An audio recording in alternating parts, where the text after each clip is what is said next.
Thank you kindly for joining us on a post-election day, Wednesday in downtown Charlottesville. A blue tidal wave is among us. I mean, it's emerged. It was a decisive election cycle for Democrats across the country, certainly in the Commonwealth of Virginia, as the wake of Donald Trump is still being felt, and it was certainly felt yesterday, certainly in the Commonwealth. The Department of Justice, the Department of Government efficiency cuts, the overreach with the Department of Justice, the now the longest closing of the federal government in American history, just to name a few, all these factors pushed Virginians to polls at aggressive clips, ladies and gentlemen.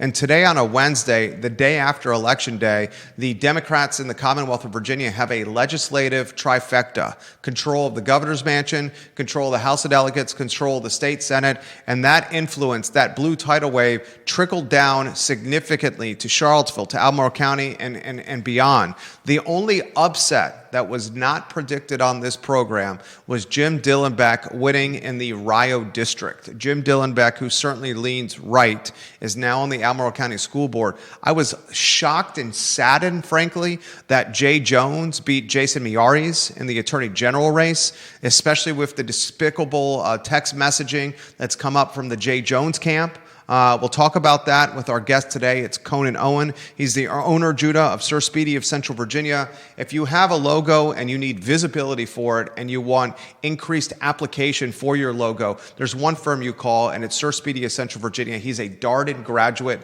Conan Owen. Sir Speedy of Central Virginia does the signage for the I Love CVille studio, literally the vinyl lettering on our storefront, the banner that's behind us, the signage in our office building on Market Street, and he is the point of contact and a key source for business development for hundreds of small business owners across Charlottesville, Albemarle, and Central Virginia. Sir Speedy of Central Virginia and Conan Owen are who you call. Studio camera, Judah Wickower, and then have a three-shot ready to go. It's going to be three guys at the local watering hole talking about what we saw last night. We will pass the audio baton to Conan first. I start with a good afternoon. It's great to have you on the show. And then I start with basically, what did you see last night? Scatter shoot with me. What tickled your fancy? What struck you of last night's election cycle? Well, thanks. It's great to be here again. I'm missing my water at this watering hole, so very bad service. We can get you a beer or water. Okay. Any preference?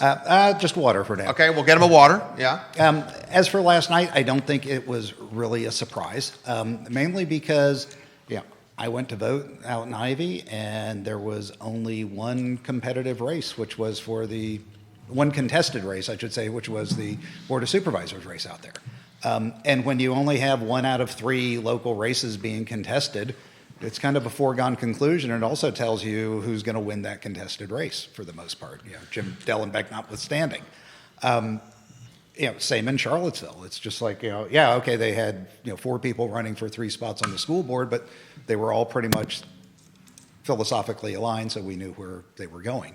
I will say, we were very lucky to work with Jen Fleischer and Ziana Bryant this election cycle. They both ordered a lot of yard signs from us. A surprising number, I thought, for a local election. Both of them came out number 1 in their races. Can you put in perspective what a surprising amount of yard signs is, numbers-wise? 3 orders of like 50 each, so 150 yard signs each. That is a lot. That is a lot. That's a lot of yard signs. Sure. Dillenbeck wins Rio District School Board. Outside of that, a complete blue tidal wave. Yep. Why don't we start Ziana Bryant? Look, I'm clear on my stance on Ziana Bryant. I've said she's either the most noteworthy or the most notorious activist in Charlottesville history, and that's kind of tomato, glass is half full, glass is half empty. It's in the eye of the beholder. My standpoint, the most notorious activist in Charlottesville history. She is now on the city school board and is one of a handful of people that will determine how hundreds of millions of dollars are spent, of taxpayer dollars, with educating our children. She's a client of yours. I understand that maybe the commentary is different from mine, as it should be. Probably if I was in your seat, it would be the same. What did you make of Ziana Bryant winning a spot on the school board? Well, I will say the other day you said something about, okay, she doesn't have kids. Her only qualifications are she went to school here. It's like, well, honestly, You can push back on that. Yeah, no, because please. because honestly, I'm look at all the experts who told us what to do during COVID, and it turned out all to be wrong.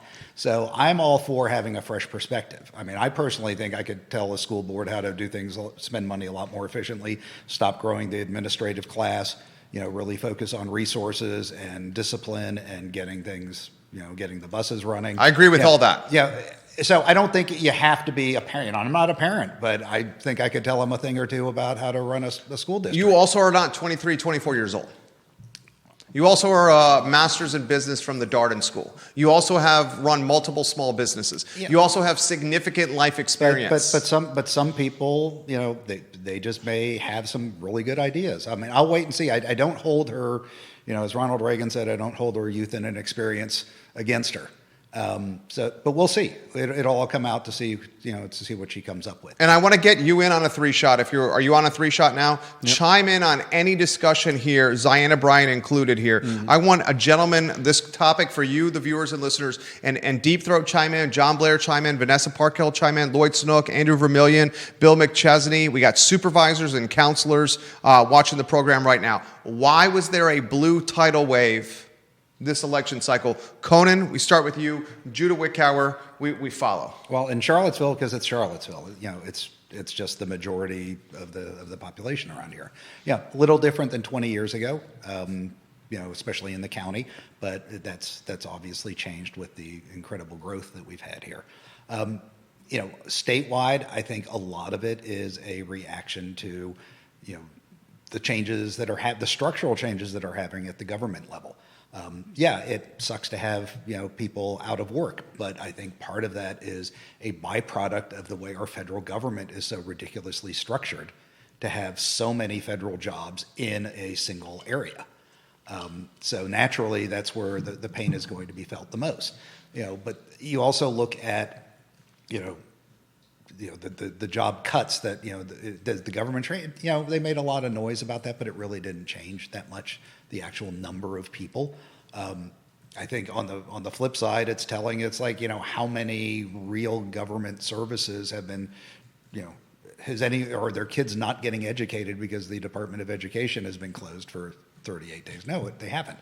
They're still chugging along. There's still things being done. I think it's absolutely a travesty that anyone in Washington, in the congressional side of things and in the executive office, is drawing a paycheck while the rest of the country isn't. Amen, brother.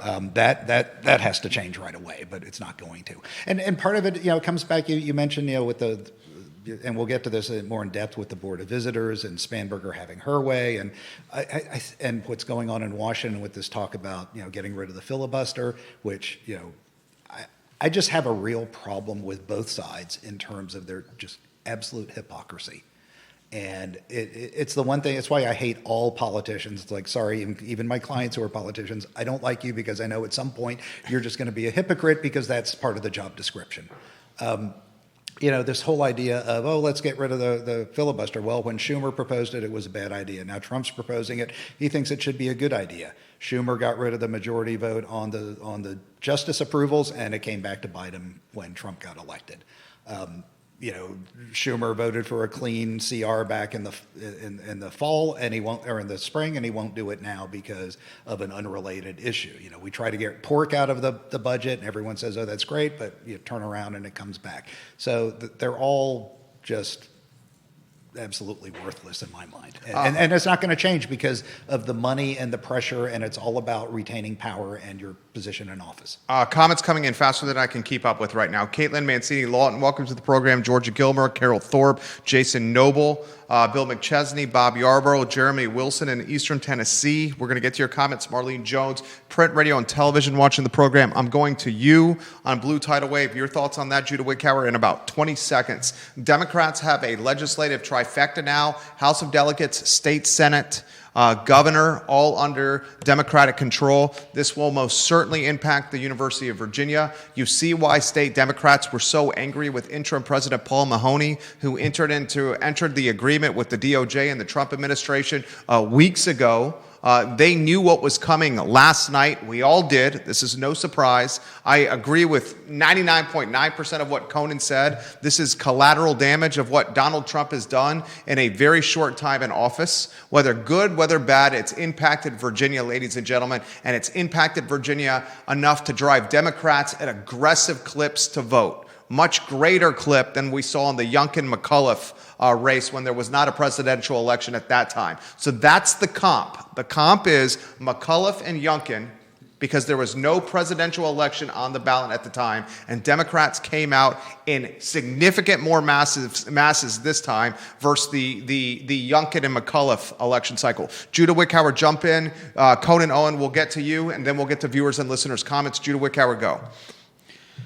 I think there's a bit of the metronome going on where, every few years we bounce back and forth between one and the other, but I feel like somebody, usually it's either steady or if you know anything about physics, eventually you need to put more energy into the system in order to keep it going.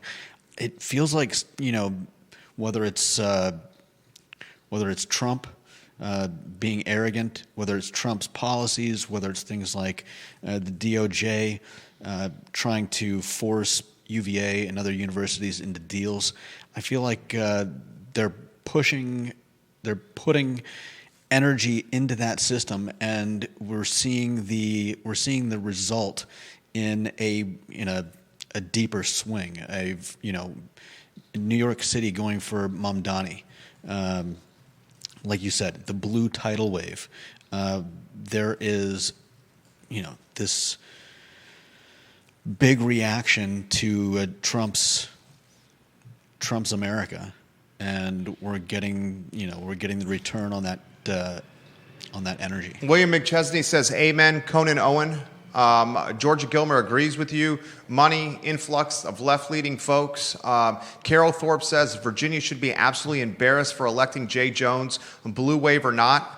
Bill McChesney shocked Jay Jones elected. Jason Noble, in my opinion, one of the biggest reasons we lost is because the Democrats are unified. The moderate Dems are unified with the extremists. This is not the case for the Republican Party. He also highlights, thank goodness his kids are not affiliated with city schools. Deep Throat says, by the way, did you see Charlottesville City went 85% for Jay Jones? 85%. He also says all the things Conan said make total sense, and none of them are things Zy Bryant would support. He also says this, Deep Throat, don't read too much into New York City. It isn't America anymore. In the last 5 years, out-migration of native-born Americans, over 1 million from the state, and new immigration from abroad, a bit less than that. And guess how many people from poor countries tend to vote? That's what he's highlighting with Manhattan and New York. Conan, Owen, comments are coming in faster than I can keep up with now. Where do you want to go? Well, one thing I will say, I think you were a little off on your statistics. Overall turnout was down from the McAuliffe-Youngkin race, and the difference was... Democratic turnout was up.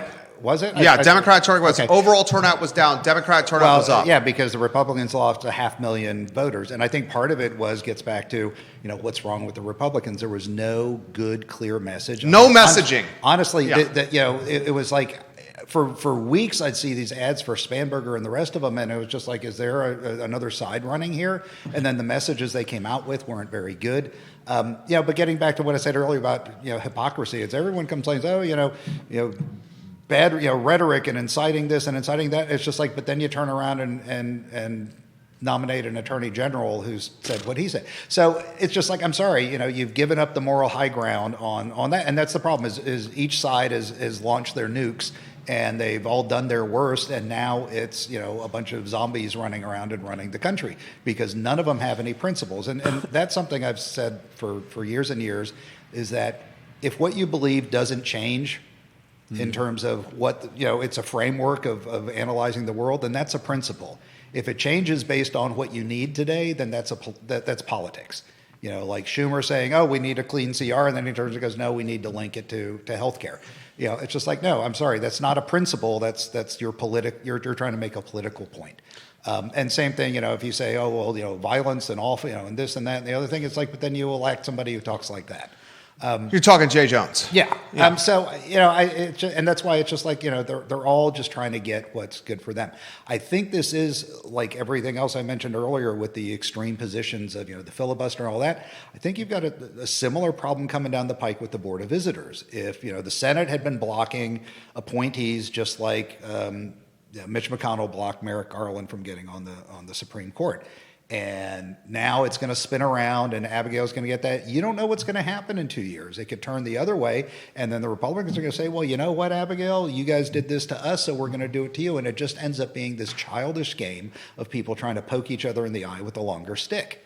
And at some point you have to get back to, like I said, principles. It's like, does the governor have the right to appoint these people or not? And if not, then everybody needs to go through a Senate vote and a Senate confirmation hearing. And if they do have then don't try and hold it up through procedural stuff. 3.3 million Virginians voted in this year's election cycle. In the McAuliffe-Youngkin cycle, that was 2,544,000. So significantly more overall in this election cycle. Judah, you jump in here. I totally agree that messaging with the Republican Party, fallout from Trump and some of his perceived overreach, has impacted the Republicans this election cycle. An extremely unapproachable Republican governor candidate and Winsome Earl Sears, who frankly ran a fractured campaign, fired her campaign manager just a couple of months before Election Day, a campaign manager that was initially hired to solicit the black vote and then fired a couple of months before the Election Day. Her first campaign manager had no political experience. You had the Youngkin sextortion with John Reed, seemed absolutely soap opera-esque, which is crazy. The fact that Jason Miyares could not beat Jay Jones despite the sex scandal is a travesty. Frankly, these are my words. Virginians should be embarrassed that Jay Jones won with the text messaging rhetoric, the violence that he put out there. And it trickles down to the local level. Goodness gracious, Fred Missel shellacked Scott Smith. We put an over-under of 10 points. It was almost twice that what Fred Missel did. 60-40. It was utter domination right there, to the point where Scott Smith wasn't even returning calls from the press. The ass beating was so bad. Okay, anywhere you want to go, we'll talk local here. We still have real business news and real estate news to get to, most notably the closing of Orvis and the shops of Stonefield, which we'll talk about that with Conan. What's on your mind? Then we'll go to Conan, then we'll get to comments that are coming in quickly. Conan is 100% right about messaging and the lack thereof. With pretty much every candidate you could mention from Winsome Earl Jones to Winsome Earl Sears, to Jason Miyares, all the way down. There really wasn't a message. There certainly wasn't a consistent message. And the other side had the consistent message of, oh, they're just MAGA Republicans. And that was really, especially for our locality, the only thing you had to say. I mean, I don't really think you didn't need bus stop visits. You didn't need Spanberger coming to town. Pretty much just spin that message everywhere you go, and you're gonna see as we did, people come out of the woodwork to vote for Democrats. Conan no Owen. matter what. Yeah, this is how bad the Republicans were this cycle. Look at their ticket: black woman immigrant, gay man, son of Cuban immigrants. Incumbent. And Son of Cuban immigrant, incumbent. And two out of three are running for a re-election. And they got their ass beat. Yeah, it's just like they walk into a bar, they walk into a polling place, and nobody notices. Right. It's like a bad joke. It really was. It's just like how did this? It's just like that's. And the funny thing is that if you look at Trump did not win Virginia, but Youngkin did. And if you look at the difference between, Youngkin really had the school thing going for him. And Winsome tried to carry that, but it was like that kind of was already played out. It's like everyone already said, what they thought about it. It got Youngkin, and he got a lot of the suburban folks that were kind of those moderate voters, a lot of Northern Virginia voters that, may or may not be government employees or at least have a lot of government employees in their neighborhood. I think that soured a lot of people. whose fault the shutdown is. You can debate all day long, just like they're doing up in town. But the reality is that's what you're living with. 100%. And the Republicans took it on the chin for the government shutdown. And whose fault it is, we can debate that all day. But the people that took the collateral damage for the longest shutdown in American history were the Republicans on the ticket this cycle. Yeah, especially in Virginia. Very little impact in New Jersey or New York. 100%. 100%. So I'll throw this to you, gentlemen, and comments are coming in quickly. Let's go to Carol Thorpe, the Queen of Jack Jewett. She follows politics closely. She says the Winsome Earl Sears campaign was one of the weakest and most ineffective campaigns I have ever witnessed. She may have made a good governor, but she was absolutely lousy candidate. She also says John Reed was a ghost for most of this run. Only Jason Miyares showed any fire at the top of the ticket. Carol Thorpe, I agree with you often. I 1,000% agree with that comment right there from the Queen of Jack Jewett. Let's ask both you guys this question and the viewers and listeners this question. Judah, I'll start with you on this one. The Democrats and the Democratic Party and the Republican Party. Do either of you identify with today's version of the Democratic Party or the Republican Party? Are they caricatures of their former selves? Where do you stand politics-wise in this two-party system? Judah, I'm curious of your thoughts on this one. I don't know that I really. I don't know that I really identify with either side. I think most of the people watching this show know that I tend towards common sense, at least as I see it. It is my own common sense. It's thinking about things and not just endorsing something because that's what everybody else is endorsing. And I really see, like I said, a metronome. There's very little. That's not true. On the national stage, there seems to be very little, reaching across the aisle, very little moving towards the center, very little trying to find common ground and solutions that work for everyone. It's an either or. It's a zero-sum game where either you're right or the other guy is wrong, and that's always the case. And it's both sides. Conan? Yeah, I agree. I mean, I think back, I grew up in the D.C. area. I've been around politics my entire life. I don't recognize either of the parties. I think back to, Jack Kennedy, saying tax cuts lift, rising tide lifts all boats. Well, you can't say that in the Democrat Party anymore. And, some of the stuff that, Reagan talked about with giving amnesty to illegals and agreeing to some tax cuts in 1986, you'd never get a Republican to. I mean, look what happened to George H.W. when, he did the read my lips and he got drummed out of office after one term. So it started shortly after Reagan, kind of for both parties. Is it really started that divide and the mudslinging and the real dirt behind things. It just kept getting uglier and uglier and uglier, and I think we've gotten to the point now where there's a lot of, they're just true division. And, you see the comments on social media and people unfriending each other over politics. It's nasty. It's just like, I don't, I look at you, what kind of human being are you? 100%. It's like, even with my own family, we don't agree on stuff. And that's fine. But, there are a lot of things that, are going to change over time. And there's also, I think part of the problem is there's also an expectation that if you don't think the way I do, then there's something wrong with you, or if you aren't part of this monolith. And I think that was one thing that was the real big surprise in the last presidential election was the number of Latinos that voted for Trump was through the roof. 40-something% in a lot of cases.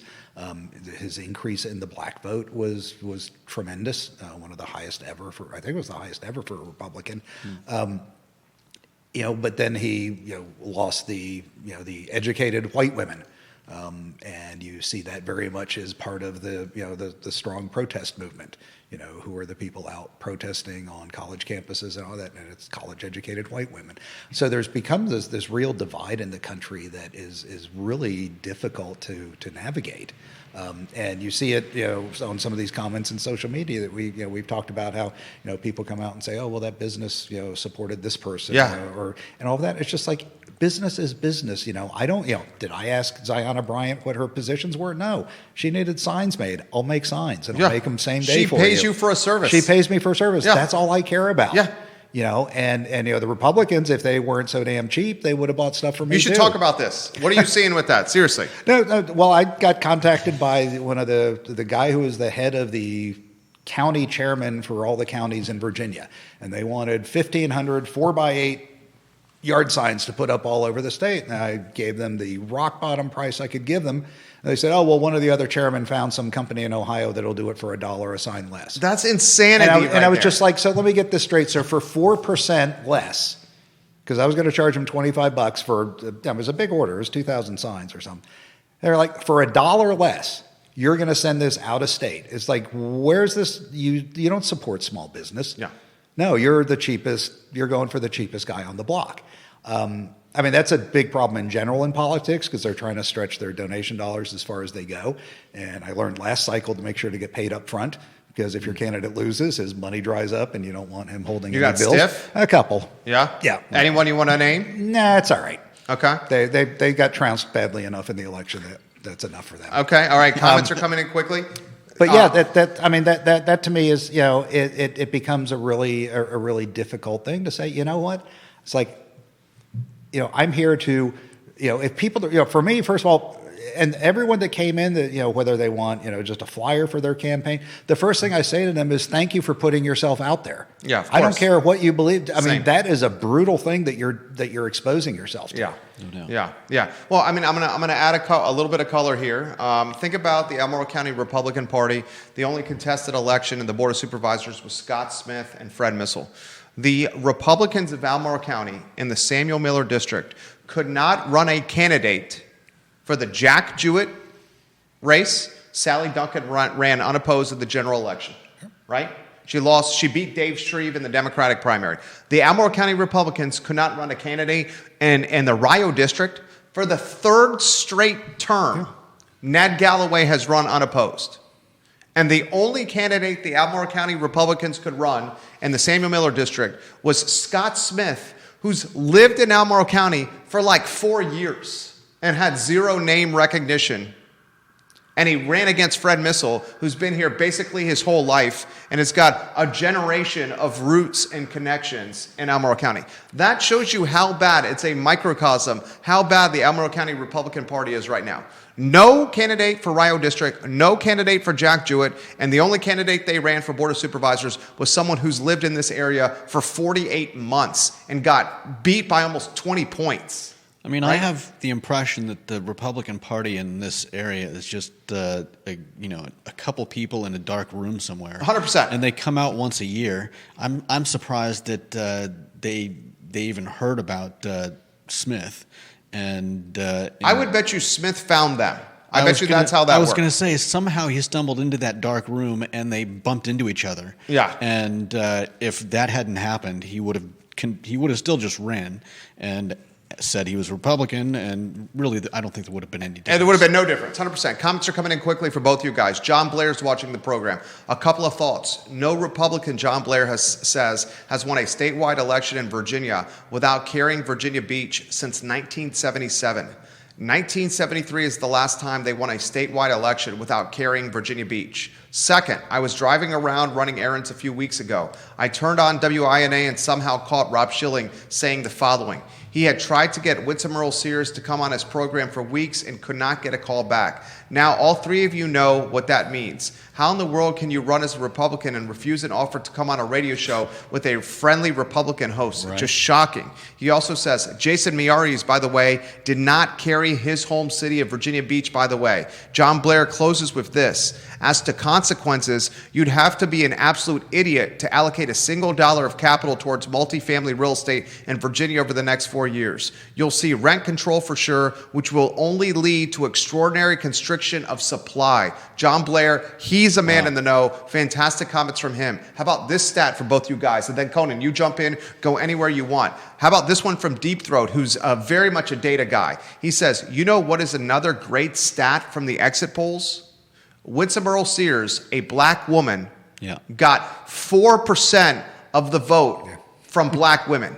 Seriously, 4%. Abigail Spanberger earned 96% of the vote from black women voters. Winsome Earl Sears, 4%. Conan Owen, a lot to unpack. Comments are coming in extremely quickly. What's the impact on the University of Virginia? Because that impacts our business world. Oh, very much so. I think you're going to see what I mentioned is, the Democrats are going to come in and they're going to, start naming people to the boards of visitors as they peel off, whether or not they're going to be able to impeach them or whatever they have to do to remove any of the existing folks.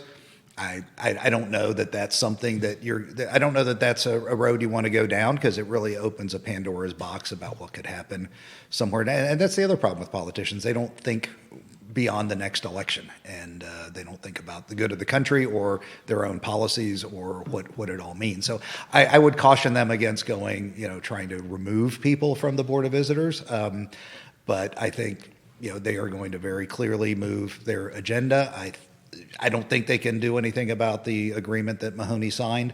And it'll be really interesting to see, what they end up doing in terms of, so are they just going to, turn this into a big fight and say, we're bringing back, all the things that the Trump administration opposed to, because they say I can't undo the agreement, but I can just not follow it and say, okay, what are the consequences? The federal funding. Yeah, and let's see what really happens there, and how much of it really is, legitimate funding. Yeah, because one of the things they said was, oh, well, you have to sign this agreement in order to get preferential treatment in the allocation of funding. That doesn't mean the federal funding goes away. Yeah, it just means you may not be, given front of the line. You may not get a gold star in your application. You're just put in with the rest of the people. So, what the real effects were was really kind of hard to determine. So it'll be interesting to see how that works out.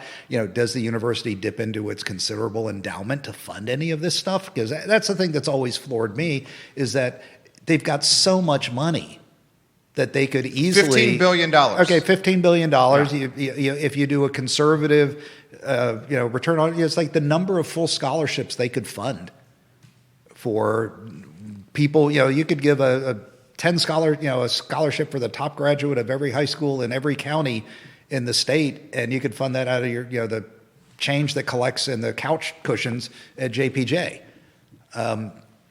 It just seems that, but you drive around town and it's like, how many construction projects are going on right now, and how much real estate are they buying up, and what exactly are they doing with that, and is it really in the academic interest? Is building a hotel and conference center really in the interest of UVA if you don't have a hospitality school? I mean, if you think about it, they should have one, because they've got, you've got the Forum on grounds, which is owned by the Darden Foundation. You've got the new Virginia Guest House, the mansion at Birdwood. You've got the Boar's Head Resort. You've got all these, dining halls and everything. It's like you could open a hospitality school here. But they don't seem to be interested in that. And that, that's why I don't know what their decision-making process is. But, they are swallowing up a lot of the real estate, which, they're with not paying taxes. They've got an advantage in bidding. So it'd be really hard I'm always amazed when, a commercial entity gets a hold of a piece of property that UVA was even remotely interested in, just because they have the bidding advantage. But that kind of leads also to, what I heard you saying earlier before the show started was, development. It's like, okay, now development's going to be full speed ahead because there's no one to stop them. It's like, well, that used to be the Republican position. But now here in this area, you've got the Democrats are divided between growth and no growth, when it used to be the Republicans arguing with the Democrats about growth. The only issue I see that the Democrats are divided on right now is actually development of green space in Albemarle County. And the city of Charlottesville, we see Democrats that are extremely pro-development and pro-housing, and whatever housing stock that is. We saw that with the new zoning ordinance. Albemarle County Democrats are divided on development. The only thing, Republicans in Albemarle County are divided across the board They can't get on the same bus to save their lives here. Comments are coming in extremely quickly on the impact to the University of Virginia. Spanberger is going to get in office. My prediction is the rector, Rachel Sheridan, her days are numbered. And it's going to be a malpractice type of push. The same thing Youngkin did with Bert Ellis. And Rachel Sheridan's going to be off the board. I also think Porter Wilkinson, the vice rector, she's in extremely hot water right now with Spanberger and the House of Delegates of the state Senate being trifecta, completely controlled by the Democrats right there. Spanberger's going to have 5 appointments coming up. You're going to see this BOV have a completely different makeup. And then you're going to start seeing these positions at the University of Virginia filled with like-minded people and people willing to take these positions. Remember, being a school president, Jim Ryan's words, it's no way to make a living. His words, this is no way to make a living. You need the board to be on your side if you want to be a school president, you want to take this job. Judah Wickhauer, you jump in here anywhere you want to go. Comments are coming in. I'm gonna highlight those comments. We'll go back to Conan. Very curious of your thoughts on Dillenbeck getting a victory. That could be something that you pontificate about. You know the man well. He's a member of your church, a deacon at your church here. How about the Dillenbeck win in the Rio District School Board? I think that was, I said he was going to get it, and it turned out to be true. He worked his butt off. He's been working for 4 elections. Two of them because I think let's see, one was because Carlson left the seat to take a higher position. Delegate. Then he wanted to get in the mix when Chuck Pace died. He Yeah. did not get the appointment when Pace died.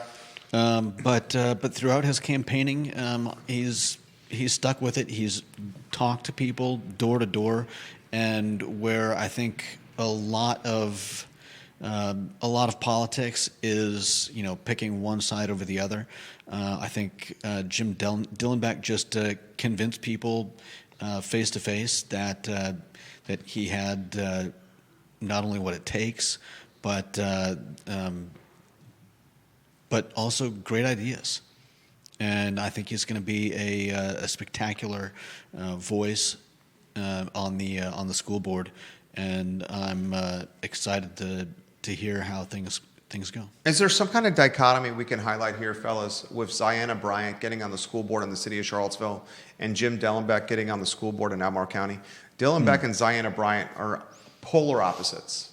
And in neighboring jurisdictions, Albemarle County voters in the Rio District handpicked Dillenbeck over someone that was already on the board. Yeah. And voters in the city council pick either the most noteworthy or the most notorious activist in Charlottesville history to be on the school board. Is there any kind of dichotomy there to highlight? Well, just honestly, part of the thing is that the city, it's a citywide election as opposed to a district election. So if you're in the right district in the county, you might find a very different demographic.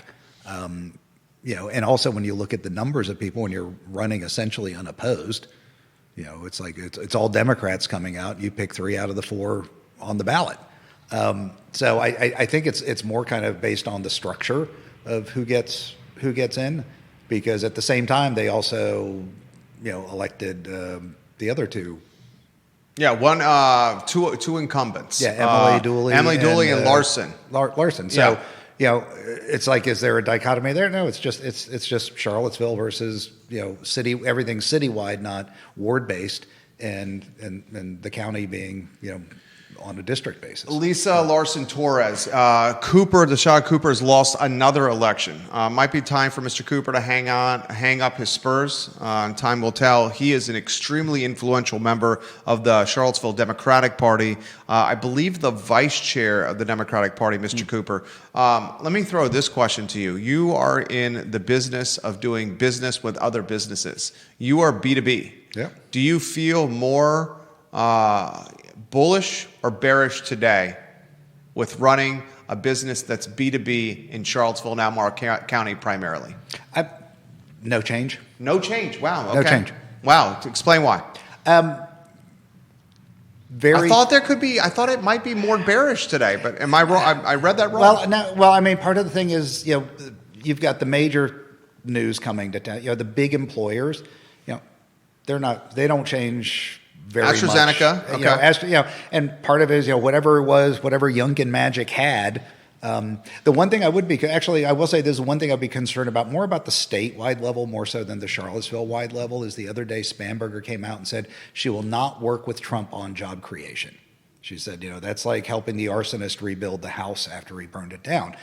Big problem with that is they overlap for 3 years. So 3 out of her 4 years in office, she's saying, I'm not going to go help bring, because it isn't just the governor that brings these things in. A lot of it also comes, look at the discussions Trump's having right now with Eli Lilly and Novo Nordisk about bringing lower prices for the weight loss drugs. And guess what happens when you cut that from $600 a month to $100 a month? Your demand goes up, and those drugs haven't been in huge supply, so they're going to have to build manufacturing plants somewhere.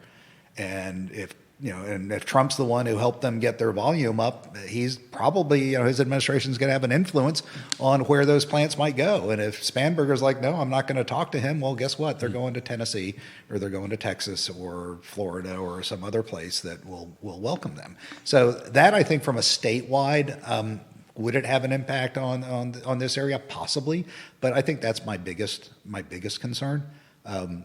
But I think there's so much upside in this area as well, in terms of, you've got all this great real estate in Waynesboro that would be amazing for manufacturing. All those abandoned warehouses, lots of great space. You've got lower cost. I don't think you have the development restrictions there that you have. I know Atlantic Builders and Greenwood are putting up lots of developments over there, mainly as a bedroom community for Charlottesville. But Stanton's growing a lot with the hospital and all those distribution centers out there. I think there's enough momentum for Virginia as a place to do business that I'm not too worried about it in this market. I'm more worried about kind of the day-to-day low level. And I mean, not low level because it's not important, but kind of much below the governor's purview. But things like safety and cleanliness of the downtown mall. What is the long-term plan for our shopping centers on 29 that are stumbling, and even at the base of Pantops? Because there's a lot of commercial real estate out there that is kind of on that teetering of. Are we going to be able to really take it to the next level? Even Stonefield now with Orvis leaving, and that restaurant Trevinia has been empty for Lord knows how long. Beginning of COVID. The one thing I will say, they are seeing a swing on that. As you drive up Bond Street there on the right, you're getting Steak Shack is taking over the old Burger Box space. You've got this new chicken salad restaurant concept that's coming in there. And is that going to Stonefield or Barracks Road? That's Stonefield. That's Stonefield, the chicken salad chick? Chicks, the chicken salad chicks, I think is what it's called. And then I just saw that there is a clothing store going in one of the spaces there near Lululemon called S.H. Franklin.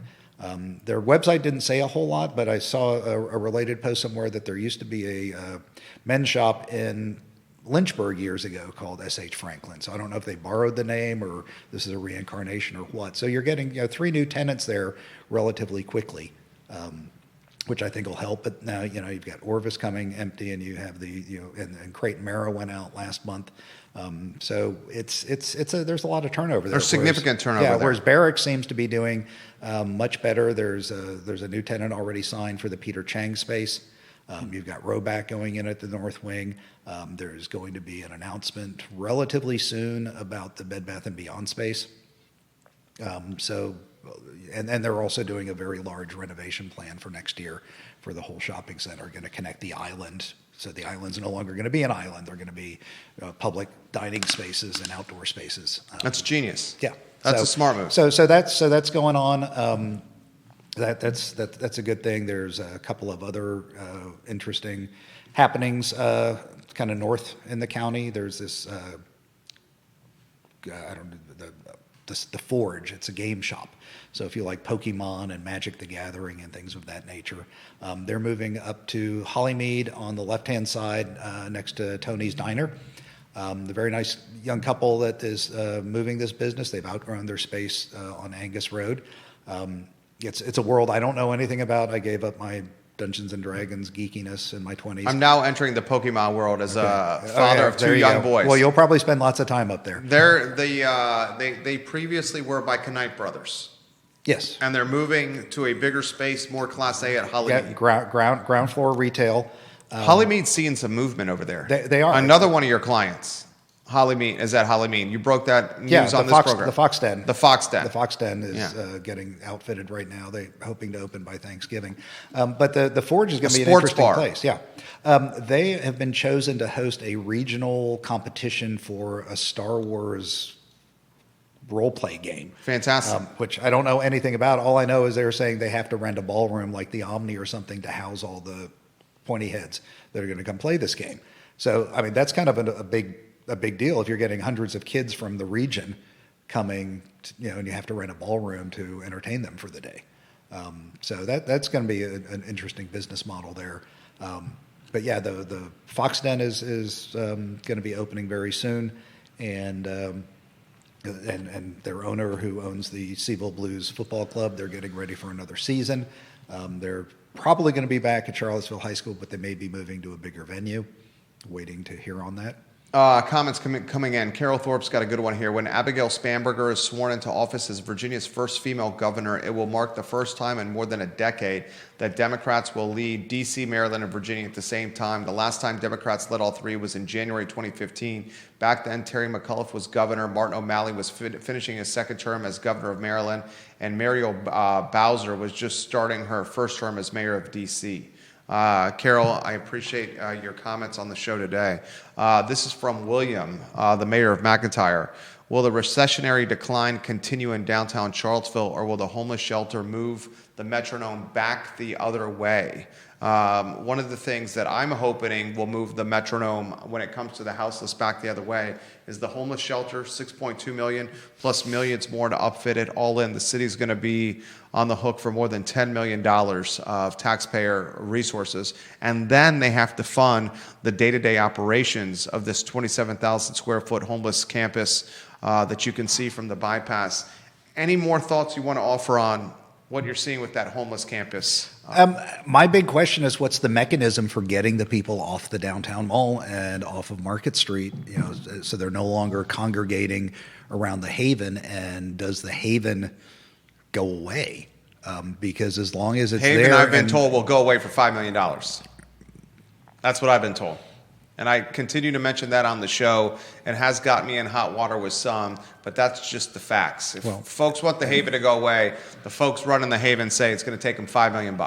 Well, probably because they're going to want to open another facility. Well, no, they just want to exit, and they say their number's $5 million, which is considerably more than market value.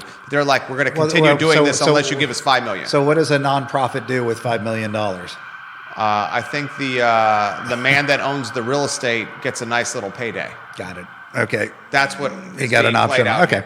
Yeah. But now my big concern with that is how, just because you put if you build it, will they come? Because you're not allowed to forcibly remove them and take them there under our local current set of laws, unless there's, maybe they'll change that with some kind of mechanism to say, well, if you are like in a business's doorway, you are considered trespassing and you will be removed after so many violations. I don't know what it is. I think it's a great idea, and it is unfortunate that it may affect the Aberdeen barn, and a few other businesses. But at the same time, it's just like, look at what the people on the downtown mall have had to deal with for over a decade.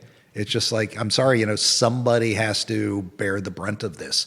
They can't exist in a spaceship. I showed some commercial real estate a couple weeks ago downtown. Showing went phenomenally well.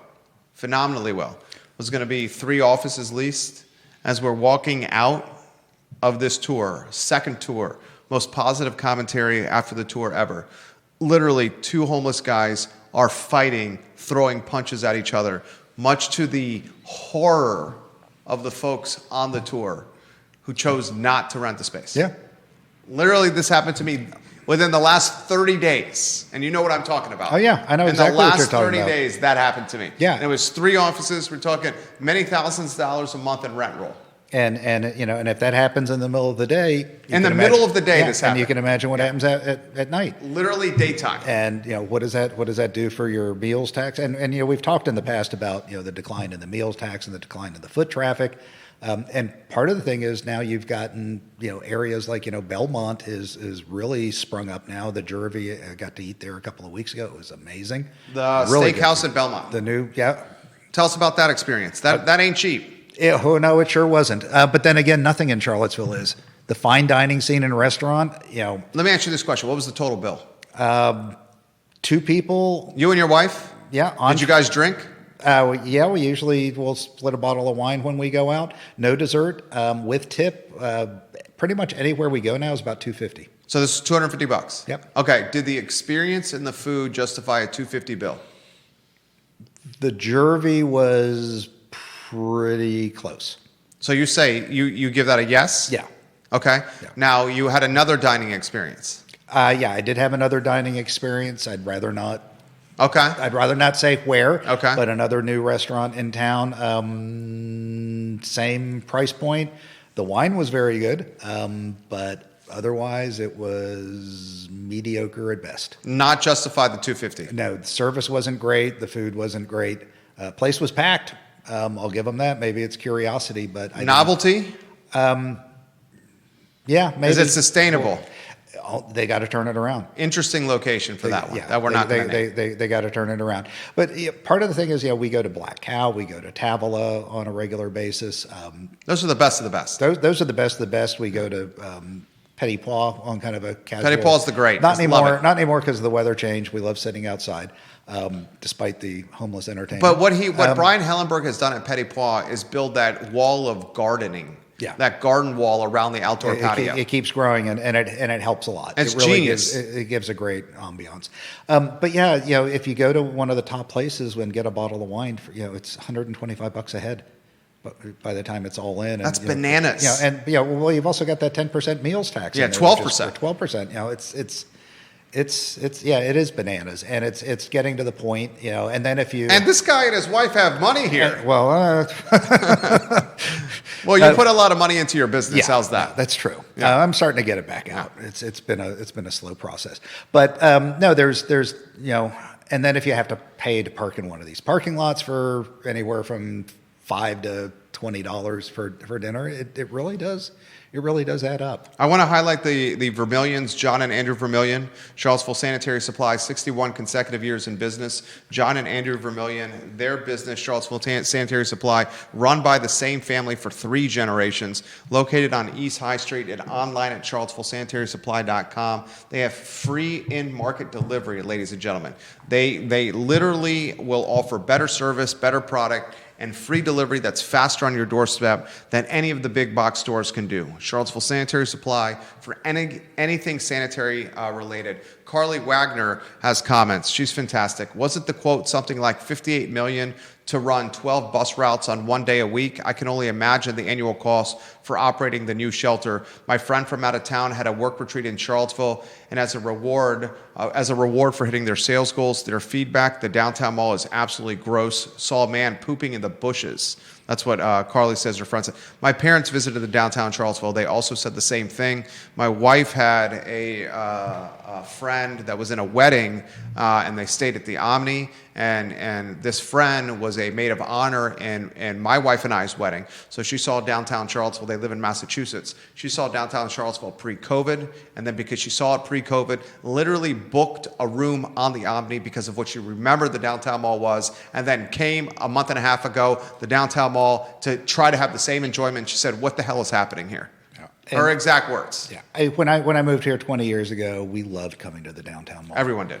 And I'm actually meeting with Greer this week to talk about their holiday planning because it's Moving to a new location, Friends of CVille. yeah, yeah, among other things. But yeah, there's just so much going on. I did want to mention one thing. Yeah. UVA football. Yeah, please.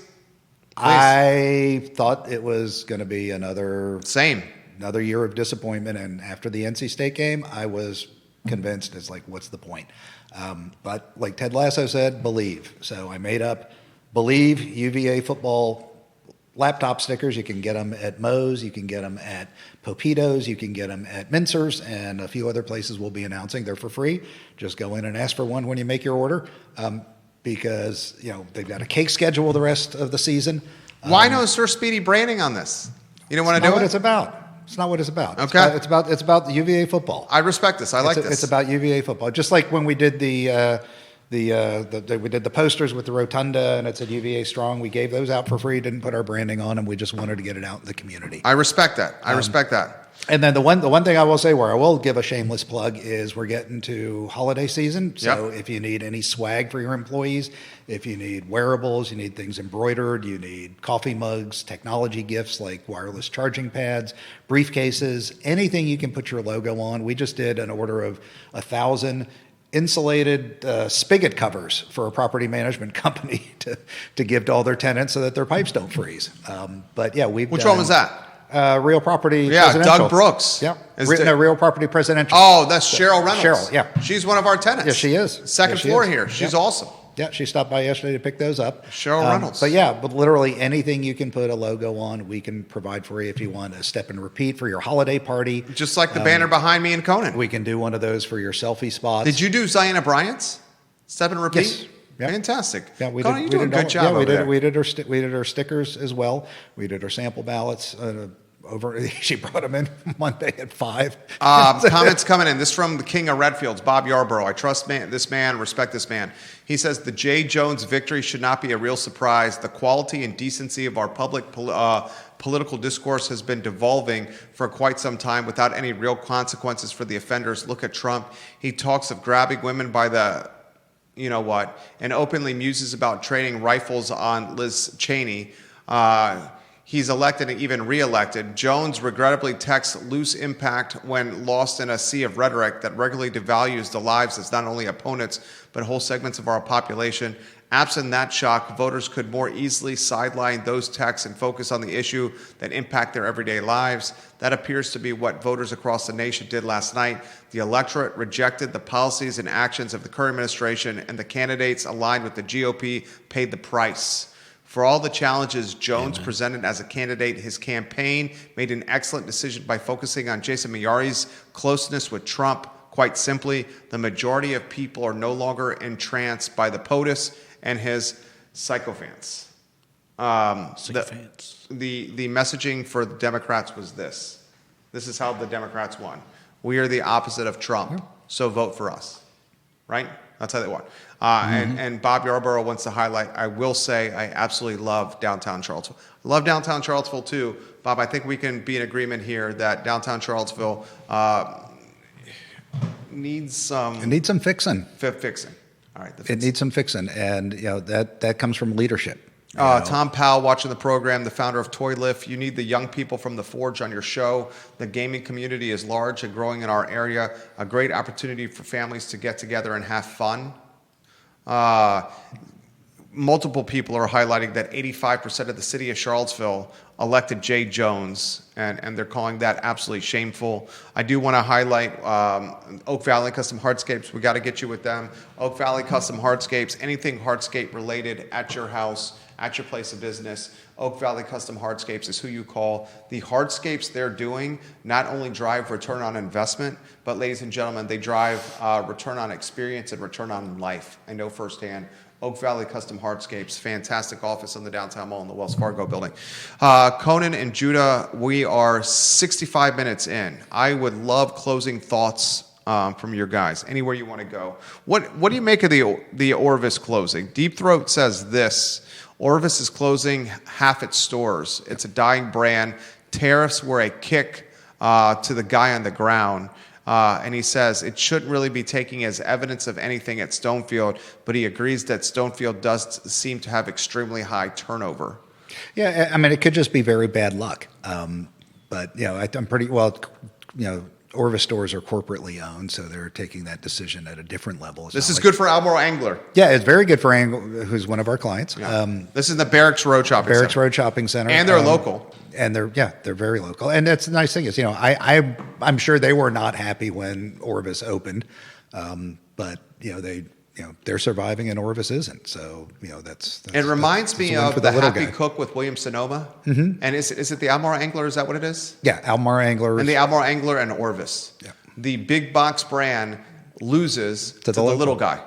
Yeah, well, and that's getting harder and harder because our society has gone so much to convenience and the delivery services, and not supporting the. I mean, look what the delivery services are doing to the restaurant industry. Yeah. I wish we would just as a society just stop that, and it also impacts the labor market horribly, as you have an entire generation of people who are working when they need money, not creating a career.